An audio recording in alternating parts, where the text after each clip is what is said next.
Welcome to my YouTube channel.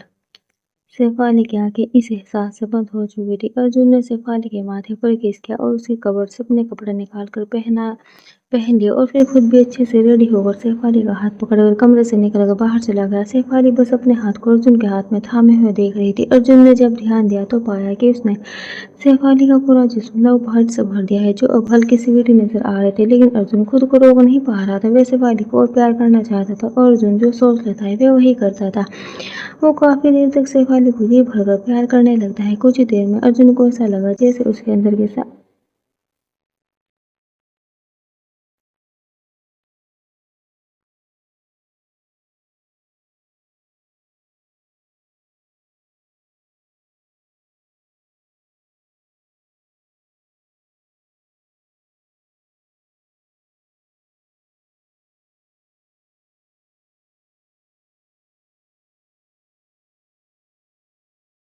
Arjun ने देखा शेफाली की आंखें बंद थी, लेकिन उसके होठों पर एक छोटी सी मगर अट्रैक्टिव स्माइल थी और वो अर्जुन को देख रही थी। शेफाली ने अपनी बाहें अर्जुन की तरफ फैलाई तो अर्जुन एक छोटे बच्चे की तरह शेफाली की बाहों में चला गया। दोनों में से किसी ने भी अभी तक एक दूसरे से अपना प्यार का इजहार नहीं किया था। करते भी कैसे, कल तक तो दोनों एक दूसरे को जानता तक नहीं थे और अब दोनों एक दूसरे से अपना कुछ सौंप चुके थे कि इतनी मेहनत के बाद अर्जुन शेफाली को अपनी बाहों में भरकर थोड़ी देर के लिए अपनी आंखें बंद कर चुका था और हल्के हाथ से शेफाली के बालों को उसके पीठ को सहला रहा था, जिससे शेफाली की बॉडी में झुरझुरी जैसा उसे फील हो रहा था। लेकिन अभी शेफाली इतना थक चुकी थी कि वह कुछ भी करने की हालत में नहीं थी, इसलिए उसने भी अर्जुन को कसकर अपनी बाहों में जकड़कर अपनी आंखें बंद कर लिए। करीब 2 घंटे बाद अर्जुन की आंखें खुली तो उसने देखा कि शेफाली एक बिल्ली के बच्चे के जैसे उससे चिपक कर सो रही है। अर्जुन ने पहले तो प्यार से शेफाली के माथे को चूमा, उसके बाद धीरे से उससे बोला, शेफाली अब उठ जाओ ना। अर्जुन की आवाज धीमी जरूर थी लेकिन अट्रैक्टिव लग रही थी। कोई भी उसकी आवाज सुनकर खो सकता था। शेफाली ने भी अर्जुन की आवाज सुनकर उसमें खोते हुए बोली, अभी कुछ देर सोने दो ना, फिर उठती हूँ। तुम बहुत गंदे हो, तुमने मुझे पूरा थका दिया और अब इतनी जल्दी मुझे उठा रहे हो। अर्जुन शेफाली की शिकायत सुनकर मुस्कुरा रहा था। उसने फिर से धीमी मगर अट्रैक्टिव आवाज में कहा, अब तुम्हारा ऐसे थकना रोज की बात हो गई ना। अर्जुन की बात सुनकर शेफाली ने अपनी आंखें खोली और उसे अपनी अलसाई हुई नजरों से देखने लगी। अर्जुन का चेहरा इतना हैंडसम लग रहा था कि शेफाली कुछ पल के लिए उसके हैंडसम चेहरे पर कहीं खो गई। और वह जो अर्जुन की बाहों में जकड़ी हुई थी। शेफाली ने थोड़ा सा ऊपर उठी, अर्जुन के माथे पर अपने होंठ रख दिए।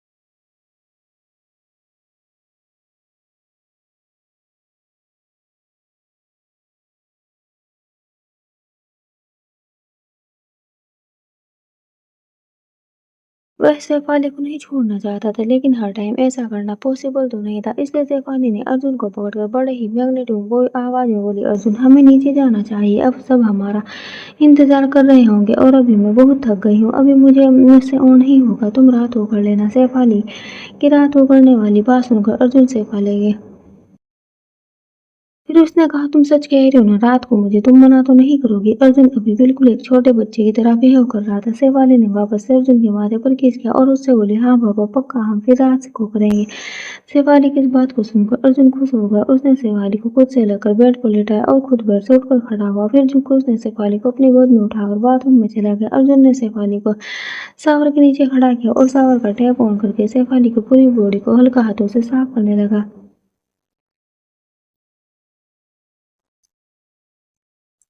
लेकिन फिर भी अभी उसने शेफाली के लिए खुद को कंट्रोल करना सही समझा और उसने उन्हें कुछ पल में शेफाली को शावर दिलाकर उसे एक टॉवल में लपेटकर उसे बाथरूम के स्लैब पर बैठाया और खुद शावर के नीचे खड़ा हो गया। अर्जुन की नजरें शेफाली पर टिकी थी तो वहीं शेफाली की नजरें भी अर्जुन की परफेक्ट बॉडी पर टिकी हुई थी। उसका मन कर रहा था कि वह भी जाए और अर्जुन को खा जाए, लेकिन उसने खुद को कंट्रोल किया क्योंकि उसे यह भी पता था कि अगर अभी उसने शुरुआत की अर्जुन उसे पूरे दिन नहीं छोड़ेगा नहीं और अभी वे एक नए दर्द के लिए तैयार नहीं थी। अर्जुन ने शावर लेने के बाद शावर का टैप ऑफ किया और अपने कमर पर एक टॉवल लपेटकर शेफाली के पास आया और उसे अपनी गोद में उठाया और उसे लेकर कमरे में आया और फिर ड्रेसिंग टेबल के पास बैठाकर उसने अपने लो भाई पर ऑइंटमेंट हल्के हाथों से लगाने लगा। शेफाली भी सोच रही थी कि उसके कपड़े तो यहाँ है नहीं तो वो पहनेगी क्या, लेकिन वह तभी वह हैरान नहीं थी कि अर्जुन ने जब उसे पहनने के लिए जाकर कपड़ का डोर खोला तो उसमें पाया कि जितने अर्जुन ने जरूरत का सामान उस कपड़ में रखा था उतनी ही उसकी जरूरत का सामान भी उस कपड़ में मौजूद था। अर्जुन ने शेफाली से कहा, हैरान होने की जरूरत नहीं है, मॉम ने पहले ही तुम्हारी जरूरत की सारी चीजें कमरे में शिफ्ट करवा दी है। ये सब कहते हुए अर्जुन ने शेफाली को रेडी कर दिया था। शेफाली ने जब खुद को मिरर में देखा तो वो एक बार फिर से हैरान रह गई क्योंकि अर्जुन ने उसे एक साड़ी पहनाकर रेडी किया था। तभी अर्जुन ने शेफाली के गले में मंगलसूत्र पहनाया और उसके बाद उसके मांग में सिंदूर भर दिया। अर्जुन शेफाली का हाथ पकड़े हुए उसे नीचे लेकर हॉल में आया, जहाँ सभी अब हॉल में लगे सोफे पर बैठे हुए थे क्योंकि सभी ने अपना अपना नाश्ता कर लिया था। लेकिन जो कि अभी तक अर्जुन शेफाली नीचे नहीं आए थे तो वे सभी वहां आकर बैठे थे ताकि वे सब उनसे मिलने के बाद ही घर जाए। अर्जुन शेफाली के नीचे आने के बाद अर्जुन ने जाकर अपने नाना जी के पैर छुए और साथ ही शेफाली ने भी छुए। उसके बाद अपनी नानी, माँ, चाचा चाची और साधना की भी। सभी के पैर छूने के बाद अंशिका जी ने अर्जुन और शेफाली के माथे को चूमते हुए उनसे कहा, मेरे बच्चों तुम लोग बहुत देर कर दिए उठने में, क्या हुआ, नींद नहीं आ रही थी क्या, थक गए थे रात को बहुत ने शादी का इतना थकान जो हो गया होगा तुम दोनों को। तुम दोनों चलो कर हॉल में बैठो, मैं तुम्हारे लिए नाश्ता लेकर आती हूँ। ठीक है। अंशिका जी एक माँ की फीलिंग से ये कहकर कि दोनों शादी रस्मों में थक गए होंगे, उन्हें रात को देर से नींद गहरी आ गई होगी या फिर उन्हें नींद नहीं आई थी, ये सोचकर वे बोलकर चली गई थी। लेकिन वहां पर बैठी प्रियांशी के दिमाग में खुरापाती आइडिया चलने लगा था। प्रियांशी जो अब तक साधना जी के पास बैठी हुई थी वे अपनी जगह से उठी और डाइनिंग हॉल के पास जाकर शेफाली की चेयर के पास उसके सामने झुककर उसके कान में धीरे से कहा, क्या आंटी ने जो कहा वे सही है, तू रात को सो नहीं पाई थी और तो अगर सो नहीं पाई थी तो क्या कर रही थी रात भर। वैसे मुझे तो पता है कि तू बड़ी गहरी नींद में सोती है, जैसे कि घोड़े गधे घोड़े ने अस्तबल सारा पेचकस में और आंटी घर पर तुझे उठा उठा कर थक जाते थे और बस तू 5 मिनट और सोने दो, बस 5 मिनट और सोने दो कहते हुए आधा एक घंटा सो जाते थे। फिर यहाँ ऐसा क्या हुआ कि तुझे नींद ही नहीं आ रही थी रात को, क्या तू सच में थक गई थी। लेकिन थका तो नींद जल्दी आती है, लेकिन मुझे तो लग रहा है कि तू किसी और काम को करने से थक गई थी। इतना कहते हुए प्रियांशी की नजर अर्जुन पर गई जो उन दोनों को ही गहरी नजरों से घूर रहा था। अर्जुन को प्रियांशी की बातें तो सुनाई नहीं दी, लेकिन उसने प्रियांशी की लिप रीडिंग कर ली थी और उसे प्रियांशी की बातें सुनकर हंसी भी आ रही थी। लेकिन बेचारा अर्जुन हंस तो बिल्कुल भी नहीं सकता था, नहीं तो उसकी नई नई दुल्हन जो सारी रात उसे इतना सारा प्यार दे रही थी अभी वे सुबह सुबह उससे नाराज हो जाती। इसलिए अर्जुन ऐसा तो बिल्कुल नहीं कर सकता था। इसलिए उसने टेबल पर रखा पानी के गिलास को उठाया और चुपचाप से पानी के छोटे छोटे सिप लेकर पीने लगा। लेकिन प्रियांशी के मुंह से निकली अगली लाइन सुनकर अर्जुन के मुंह में भरा पानी एक फव्वारे की तरह उसके मुंह से बाहर निकल गया क्योंकि प्रियांशी ने शेफाली के गले पर बने हुए लव बाइट के निशान पर उंगली रखकर उससे कहा, मुझे लगता है कि कल रात को बहुत बड़ा मच्छर काट गया। प्रियांशी के मुंह से निकली इस बात को सुनकर शेफाली ने जल्दी से अपनी गर्दन पर हाथ रख लिया और प्रियांशी को घूर कर देखते हुए बोली, तो थोड़ी देर चुप नहीं रह सकती है क्या। शेफाली की इस बात पर प्रियांशी ने अपने कंधे उचका दिए। प्रियांशी धीरे धीरे मुस्कुरा रही थी और वहीं अर्जुन उसके मुंह से निकला हुआ सारा पानी वहां टेबल पर फैल चुका था और वह हक्का बक्का सा प्रियांशी का मुंह देख रहा था कि वह लड़की बिना कुछ सोचे समझे सबके सामने सब बोल दे रही थी।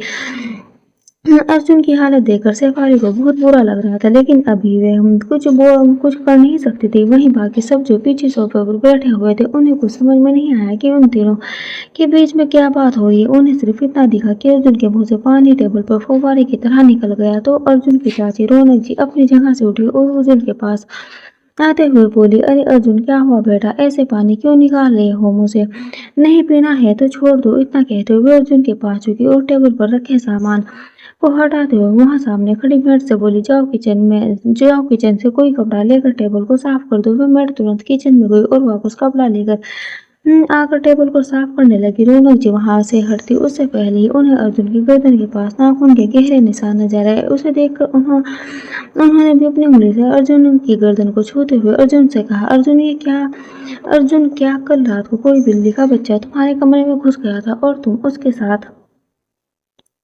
लड़ रहे थे, जो तुम्हारी गर्दन पर इतनी तेज नाखूनों के निशान बन गए हैं। अब अर्जुन अपनी चाची की बात सुनकर कहीं चला जाना चाहता था। अपनी चाची की बातें सुनने के बाद उसे याद आया कि पिछली रात को वे और शेफाली एक दूसरे के साथ कितने वाइल्ड थे। कभी वे शेफाली को लव बाइट दे रहा था तो कभी शेफाली उससे लव बाइट दे रही थी, और साथ ही अपने नाखून भी अर्जुन की पूरी बॉडी पर गड़ा रही थी। ये सब यादें थी। उसे वहां बैठने का बिल्कुल भी मन नहीं कर रहा था। तभी अंशिका भी किचन से अर्जुन और शेफाली का नाश्ता लेकर आई और उन दोनों के सामने रखते हुए अर्जुन के माथे पर उसके बिखरे हुए बालों को सहलाते हुए बोली, चलो जल्दी से नाश्ता कर लो, तुम अपना ध्यान नहीं रखते हो। अर्जुन फिर वह शेफाली की तरफ आई और उसके सर पर हाथ फेरते हुए बोली, शेफाली बेटे, अब अर्जुन का ख्याल तुम्हें ही रखना है, तो तुम अपनी सारी जिम्मेदारी अब अपने कंधे पर उठा लो। अर्जुन का खाने पीने का ख्याल, उसकी बाकी सब चीजों का ख्याल अब तुम ही रखना है, क्योंकि अर्जुन जब अपने काम में फोकस करने लगता है तब उसे खाने पीने का भी ख्याल नहीं रहता है। उनकी बात सुनकर शेफाली ने अपने सर को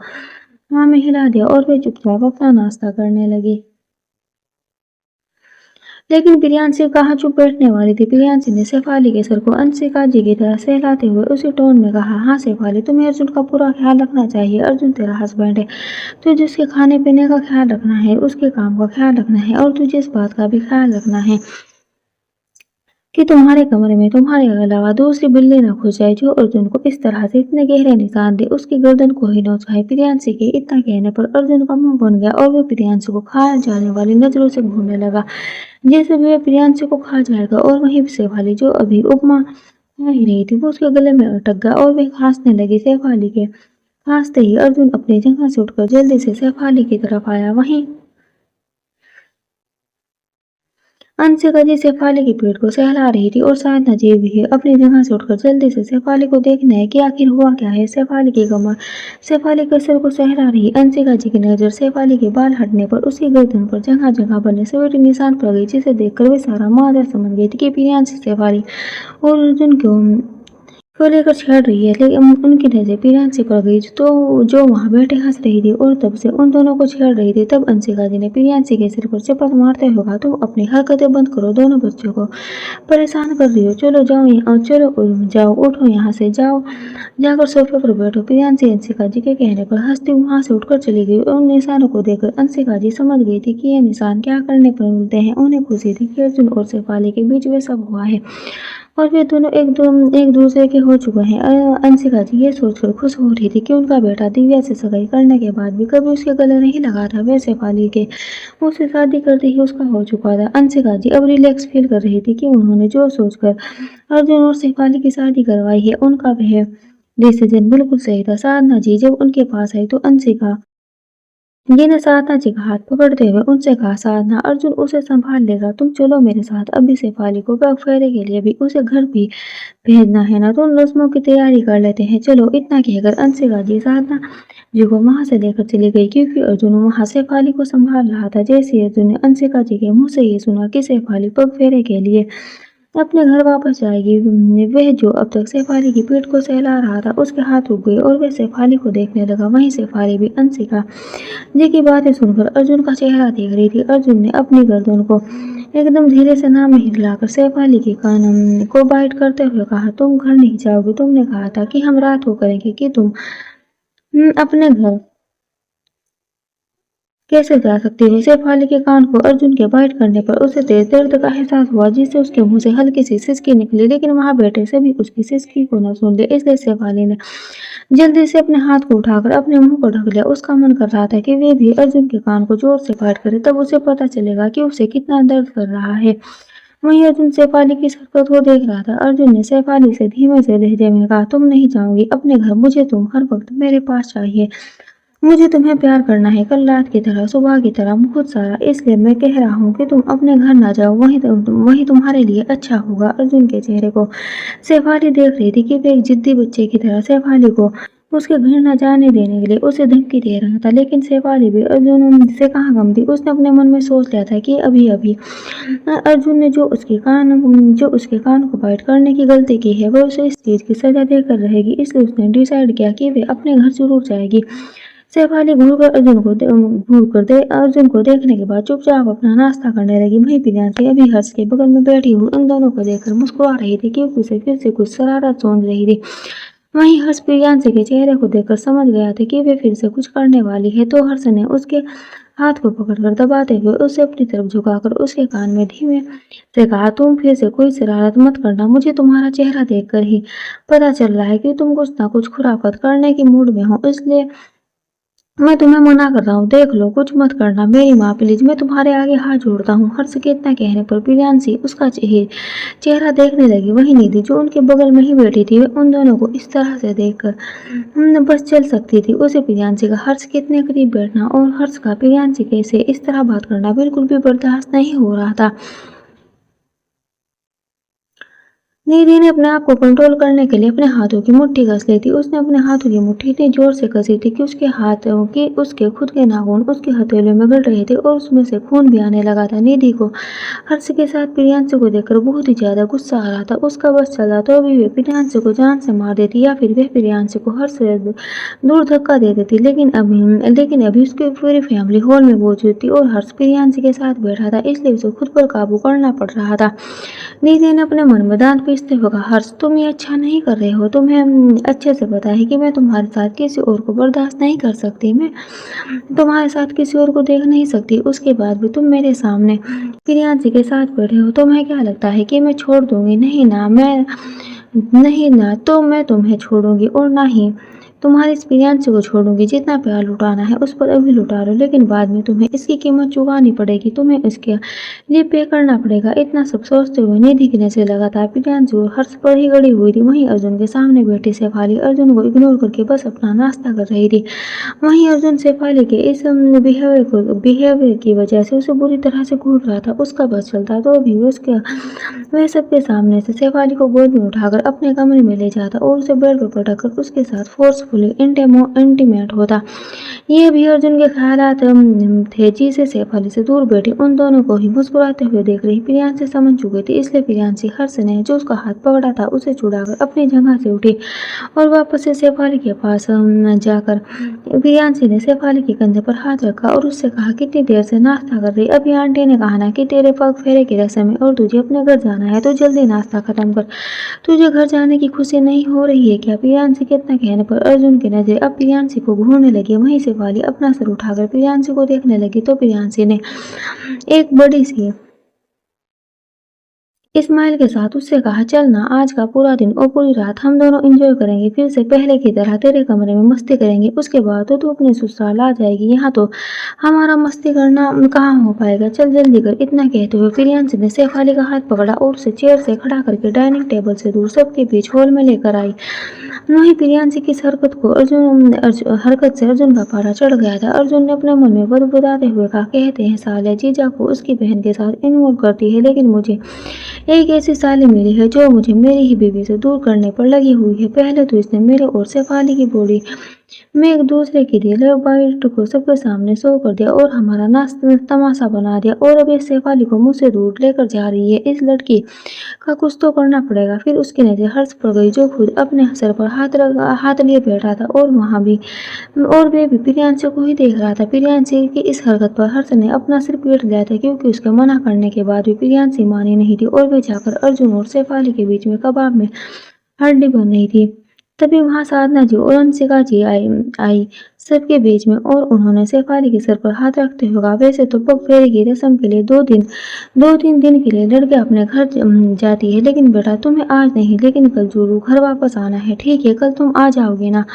अंशिका जी के पूछने पर शेफाली ने हाँ में सिर हिलाया और अंशिका जी के गले लग गई। अंशिका जी भी उसके सिर को प्यार से सहलाते हुए बोले, ठीक है, अब जाओ, अपना ध्यान रखना। इतना कहकर अंशिका जी ने शेफाली को खुद से दूर किया तो साधना जी अंशिका जी से हाथ जोड़ते हुए बोले, अंशिका अब हमें चलना चाहिए और फिक्र मत करो, मैं तुम्हारी बहू का इतने सालों तक ख्याल रखती आई हूँ, तो एक दिन और सही इसका ख्याल रख लूंगी, और कल के दिन अगर अर्जुन इसे लेने आता है तो बहुत अच्छी बात होगी। कहते हुए साधना जी ने अर्जुन की तरफ देखा तो अर्जुन जो शेफाली से गुस्सा हुए बैठा था उसने एक फेक स्माइल कर दिया जिसे साधना जी देख मुस्कुराई और शेफाली और प्रियांशी से बोली, अब तुम दोनों देख क्या रही हो, चलो। प्रियांशी तो बस इसी फिराक में थी।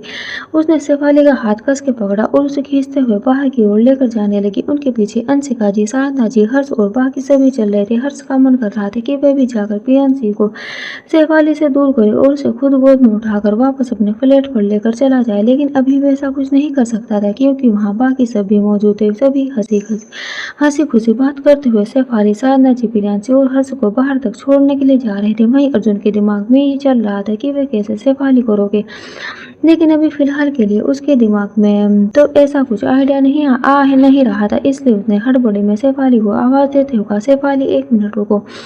अर्जुन की आवाज सुनकर शेफाली के कदम अपने आप रुक गए और यह चीज शेफाली से बर्दाश्त नहीं हुई। प्रियांशी ने शेफाली का हाथ पकड़कर खींचते हुए अर्जुन से कहा, क्या यार जीजू, आज के लिए ही तो जा रही है, आज जाने दो ना, कल से तो आप ही के घर पर आकर रहेगी। ये सब कहते हुए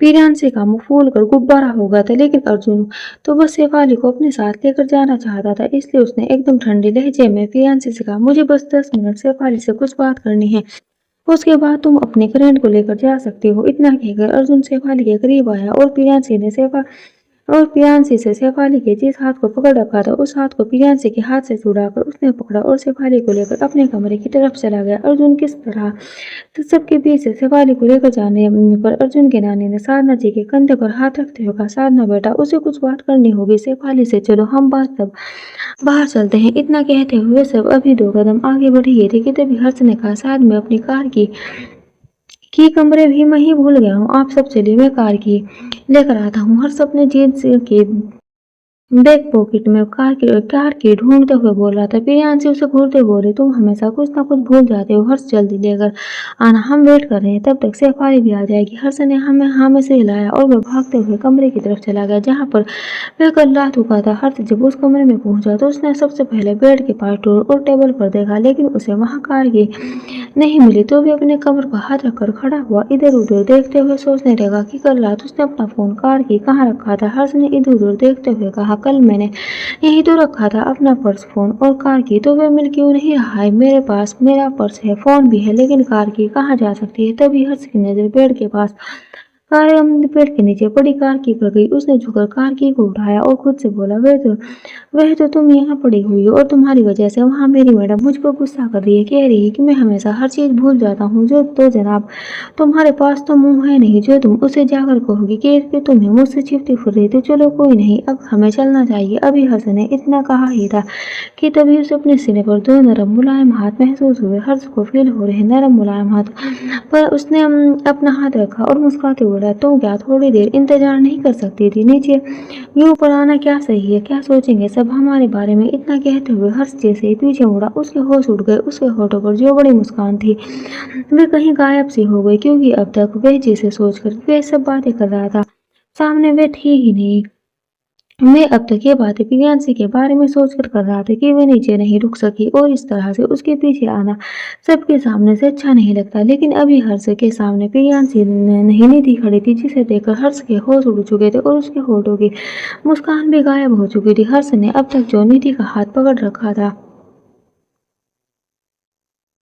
उसे झट से छोड़ा और निधि से 2 कदम की दूरी बनाकर खड़ा हुआ और उसे घूरते हुए बोला, निधि ये क्या हरकत है, तुम मेरे इतने करीब कैसे आ सकती हो। हर्ष का सवाल सुनकर निधि ने कहा, क्यों नहीं आ सकती, मैं तुम्हारे इतने करीब क्यों नहीं आ सकती, मैं तुम्हें हक क्यों नहीं कर सकती, बताओ क्या न मैंने तुम्हें पहले नहीं बताया है कि मैं तुमसे प्यार करती हूँ और मैं तुमसे कितना प्यार करती हूँ। निधि की ये बातें सुनकर हर्ष ने अपनी आंखें बंद की और फिर अपनी आंखों को खोलकर गुस्से से आंखें तैरते हुए निधि से बोला, निधि अगर तुमने मुझे पहले ये बताया है कि तुम मुझसे प्यार करती हो और मैंने भी तुम्हें पहले ये बता दिया है कि मैं तुमसे प्यार नहीं करता, मैं तुमसे बातें सिर्फ एज ए फ्रेंड के तरीके से करता था। अगर मुझे पता होता कि तुम मेरी उन बातों को दिल से लगाकर मुझसे प्यार कर बैठोगी तो आई श्योर मैं तुमसे कभी बातें नहीं नहीं करता क्योंकि मैं प्यार करता हूँ। हर्ष के आगे कुछ कहता उससे पहले निधि ने उसे टोकते हुए कहा, प्रियांशी से है ना। निधि की बातें सुनकर हर्ष चुप हो गया। उसने आगे एक अल्फाज नहीं कहा। निधि हर्ष जो उससे 2-4 कदम की दूरी पर खड़ा था उसके पास आई और अपने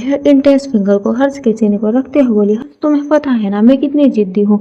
तुम पिछले 4 सालों से मुझे इंजीनियरिंग कॉलेज में देख रहे हो ना। मेरे क्लासमेट रह चुके हैं। तुम्हें पता है जब मुझे किसी चीज को पाने की जिद चढ़ती है तो मैं क्या करती हूँ, और मुझे तुम्हारी जिद है।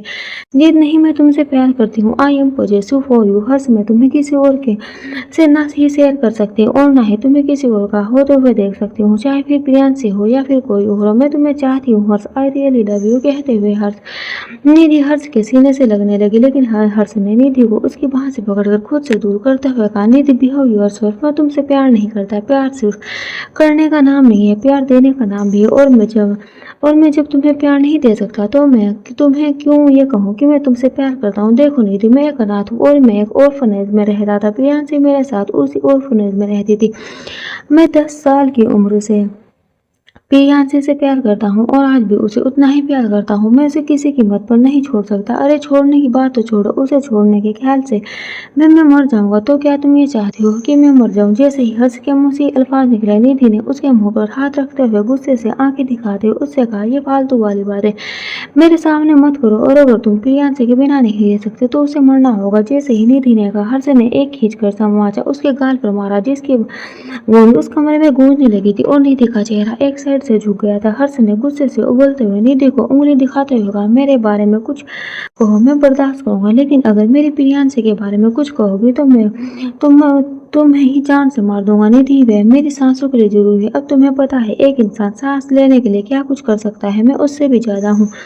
मैं से तो बहुत सीधा हूँ, लेकिन अगर बात मेरी प्रियांशी पर आती है तो मैं सबसे ज्यादा खतरनाक होता हूँ। आई डोंट केयर कि तुम्हारा भाई कौन है और तुम इस शहर के सबसे बड़े बिजनेसमैन और पावरफुल इंसान की बहन हो। मेरी प्रियांशी की बात आएगी तो मैं किसी से भी भिड़ने से नहीं डरूंगा। You understand, you better understand. Harsh की आंखें इस वक्त गुस्से से जल रही थी। उसकी आंखें लाल हो चुकी थी पूरी तरह से, जैसे कि अगर एक और लफ्ज निधि से प्रियांशी के खिलाफ कहा तो मैं निधि को अभी जान से मार देगा। लेकिन अभी निधि बिल्कुल चुप थी और उसके हाथ उसके गाल पर थे। मैं ना तो हर्ष को देख रही थी और ना ही नीचे वे हर्ष के सीने के पास धड़कते हुए दिल को देख रही थी, जिसकी आवाज हर्ष के गुस्से होने से निधि को साफ सुनाई दे रही थी। निधि से इतना कहकर हर्ष तुरंत कमरे से निकलकर बाहर चला गया। हर्ष नीचे आया तो उसने देखा कि सभी वहां पर खड़े हैं। उसने खुद को नॉर्मल किया और प्रियांशी के पास जाकर खड़ा हुआ और उसने साधना जी को देखते हुए कहा, शेफाली अभी तक नहीं आई क्या? हमें चलना चाहिए, लेट हो रहा है। साधना जी ने भी दरवाजे की तरफ देखा, लेकिन शेफाली वहां नहीं आई थी। तो वहीं अंशिका जी ने कहा, मैं बुला कर ले आती हूँ, देखते हैं क्या हुआ है। इतना कहकर अंशिका जी अंदर चली गई। प्रियांशी को थोड़ा सा हर्ष को देखकर अजीब लगा तो उसने पूछा, क्या हुआ तुम्हें? हर्ष ने कहा, नहीं बस थोड़ी सी मुझे गर्मी लग रही थी, हम जल्दी नहीं जा सकते क्या? प्रियांशी ने कहा, आंटी और शेफाली को लेकर ही जाएंगे ना।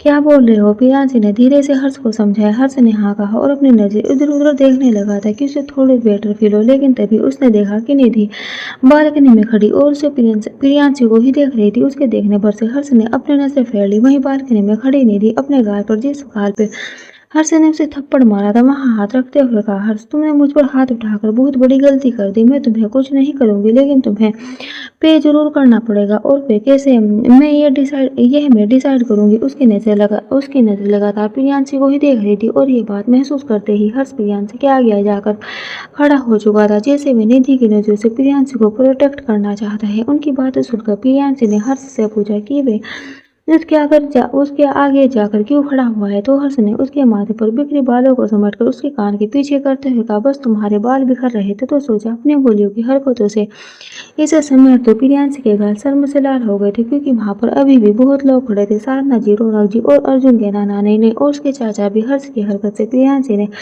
जल्दी से उसके हाथ को अपने हाथ से मारते हुए हटाकर कहा, पहले जगह तो देख लो, मुझे ही डांटते हो लेकिन खुद की हरकतें देखते हो कैसे तुम अपनी हरकतें करते हो। इतना कहकर प्रियांशी हर्ष से दूर होकर साधना जी के पास जाकर खड़ी हो गई। वहीं निधि हर्ष और प्रियांशी के इस मूवमेंट को देखकर मुस्कुरा रही थी, लेकिन उसकी इस मुस्कुराहट में खुश होने वाले एक्सप्रेशन नहीं थे, बल्कि कुछ छीन लेने की इच्छा से भरी हुई मुस्कुराहट थी। वहीं अर्जुन शेफाली की कमरे में अर्जुन शेफाली को उसकी कमर से पकड़कर दीवार से सटाए हुए खड़ा था और शेफाली उसके हाथों को अपने कमर से हटाने की कोशिश कर रही थी, उसे खुद से छुड़ाने की कोशिश कर रही थी। तभी अर्जुन ने शेफाली को दीवार पर अपने अपने होंठ से दबाते हुए कहा, यूँ छटपटाना बंद करो और मुझसे दूर जाना भी, क्योंकि अब तुम मुझसे दूर नहीं जा सकती। समझी तुमने नीचे मना क्यों नहीं किया माँ को कि तुम नहीं जाओगी उनके साथ। शेफाली अर्जुन की बात सुनकर कन्फ्यूज थी, तो उसने कहा, पर मैंने माँ को कहा कुछ माँ को कहाँ कुछ कहा, और आप किस माँ के बारे में कह रहे हैं? अर्जुन ने शेफाली को देखा और उससे कहा, मैं तुम्हारी मॉम की बात कर रहा हूँ कि तुमने अपनी मॉम को मना क्यों नहीं किया, और तुमने शादी होने के बाद और तुमसे शादी होने के बाद अब वे मेरी भी मॉम है, इसलिए मैं उन्हें माँ के माँ कह रहा हूँ। अर्जुन की यह बात सुनकर शेफाली के होठों पर एक मुस्कुराहट आ गई, क्योंकि अर्जुन उसकी माँ को अपनी माँ समझकर कह रहा था।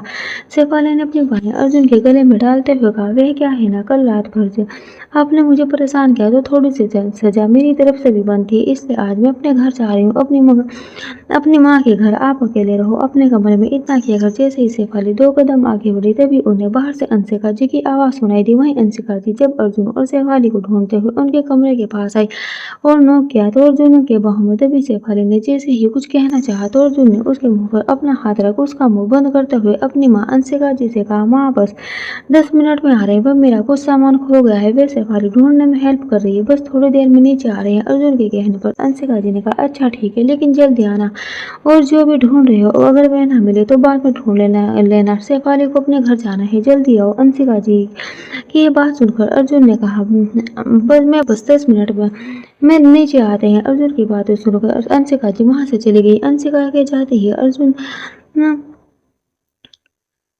कदमों की हट को सुनकर शेफाली ने अर्जुन को खुद से दूर धक्का देते हुए कहा, अर्जुन आप कितने बेशर्म हो। शेफाली के मुंह से अपने लिए बेशर्म शब्द को सुनकर अर्जुन की भौहें चढ़ गई और उसने शेफाली को अपनी आंखें शेफाली को आंखें छोटी करके घूरते हुए अब उसे अपने और दीवार के बीच में दबाते हुए उससे कहा, अभी तो तुमने मेरी बेशर्मी की लिमिट देखी ही नहीं है शेफाली, मेरी बेशर्मी अनलिमिटेड है।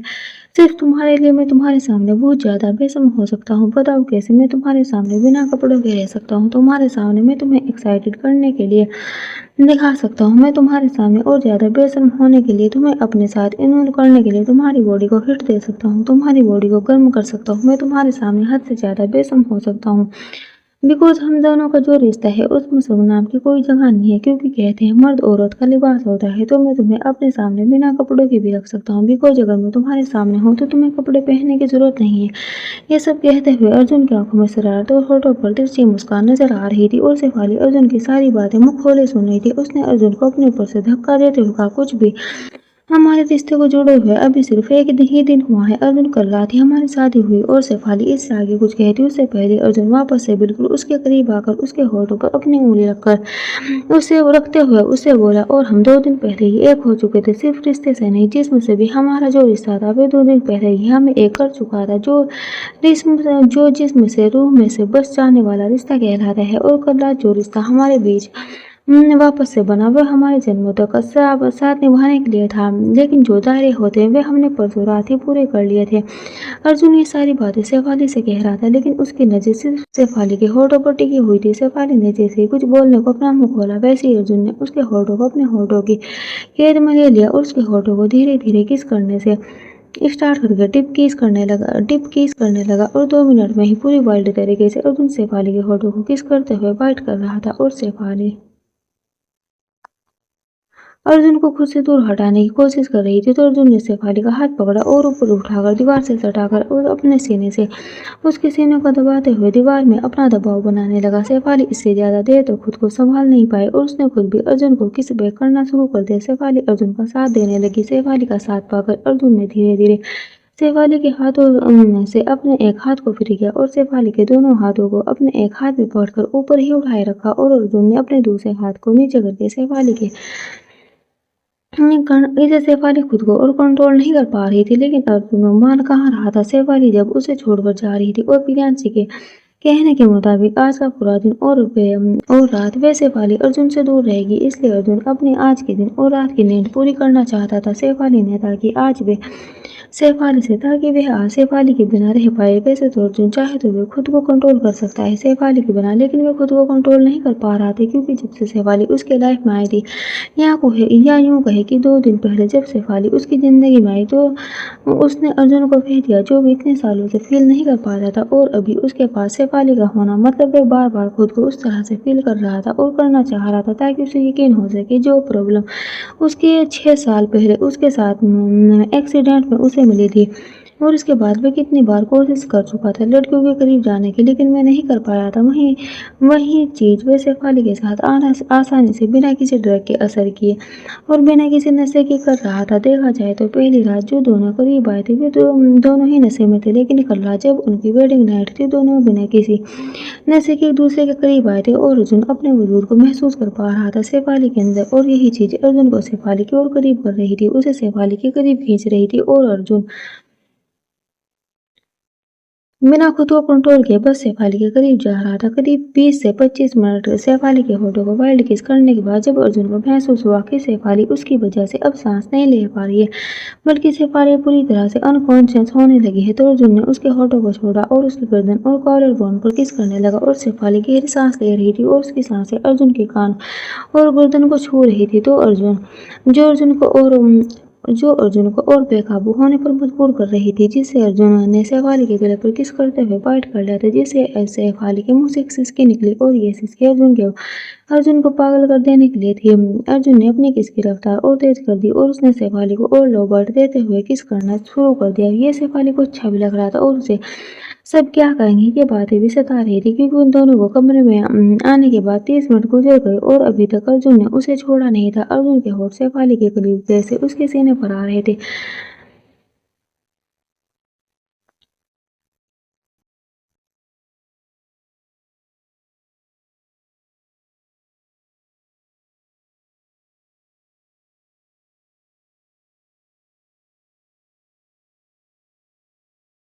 मत जाओ, मैं तुम्हें और प्यार करना चाहता हूँ, मैं तुम्हें सैटिस्फाइड करना चाहता हूँ, प्लीज मत जाओ। अर्जुन की बातें सुनकर मधुर सी बुरी आवाज में शेफाली ने कहा, पर माँ चाहती है कि मैं जाऊँ। अर्जुन प्लीज इसे रोक दो, मुझे और कंट्रोल नहीं हो रहा। कहते हुए शेफाली अर्जुन के सर को अपने गले में स्पर्श पा रही थी, जो तो उसका दूसरा हाथ अर्जुन की पीठ पर रखे हुए खुद की तरफ उसे धकेल रही थी। अर्जुन मुस्कुरा रहा था क्योंकि वह अपने वाइफ को कुछ पल में ही आउट ऑफ कंट्रोल कर सकता था। अभी अर्जुन वापस से शेफाली को किस करता उससे पहले उन दोनों को ही प्रियांशु की आवाज़ सुनाई दी, जिसने उनके कमरे का दरवाज़ा पीटते हुए कहा, ओ हेलो मेरे नए नवेले बने हुए जीजाजी और मेरी पुरानी फ्रेंड, तुम दोनों का अगर रोमांस हो गया तो दोनों बाहर आओ, क्योंकि तुम दोनों आंटी अंशिका आंटी और साधना आंटी तुम दोनों की वजह से सबके सामने अम्प्रेस फील कर रही है, क्योंकि उनके बच्चे 10 मिनट का कुछ ढूंढने का बोलकर जाकर रोमांस कर रहे हैं। ये कहते हुए प्रियांशु की आवाज़ थोड़ी ऊंची हो गई थी। अर्जुन ने जब प्रियांशु की बातें और उसकी तेज आवाज़ को सुना तो उसने कस के अपनी आंखों को बंद करते हुए शेफाली से कहा, ये साली मिली है या पनौती मिली है, मेरे रोमांस में ही क्यों कबाब में हड्डी बनकर आ रही है। अर्जुन के मुंह से प्रियांशु के लिए ऐसी बातें सुनकर शेफाली खुद को हंसने से रोक नहीं पाई और वे अपना पेट पकड़कर जोर जोर से हंसने लगी। उसकी हंसी की आवाज़ कमरे के बाहर खड़ी प्रियांशु भी सुन पा रही थी, तो उसने एक और बार दरवाजा पर पीटते हुए कहा, तेरी जो ये हा हा करके जो हंसी की आवाज़ आ रही है ना, इसके बदले मैं तुझे अच्छे से बताऊंगी कि कैसे मुंह दबाकर हंसना चाहिए। तो पहले निकल बाहर, चल आंटी बुला रही। इतना कहकर जब प्रियांशु बिना रुके दरवाजा पीटने लगी, प्रियांशु की बातें सुनकर शेफाली ने अपनी हंसी कंट्रोल की और अर्जुन जो दरवाजे की तरफ घूर कर देख रहा था उसके चेहरे को अपने हाथों में थाम कर अपनी तरफ घुमाते हुए उसके माथे पर छोटा सा किस करते हुए बोली, उस पर गुस्सा मत करो, वह बोलती बहुत ज्यादा है लेकिन दिल की बहुत साफ है। अगर आपकी हेल्प करने पर उसे उसकी जान भी देनी पड़े तो वो पीछे नहीं हटेगी। मेरी जिंदगी में वो और उसका बॉयफ्रेंड दो ही ऐसे बेस्ट फ्रेंड है जिन्हें मैं कभी खोना नहीं चाहती, इसलिए प्लीज अगर उससे कोई गलती भी हो या वह अनजाने में आपसे कुछ ज्यादा बोल जाए तो प्लीज उसे माफ कर देना। शेफाली के ये सब कहने पर उसकी आंखों में दिख रहा था कि वे प्रियांशु से कितना प्यार करती है। Thanks for watching, bye bye.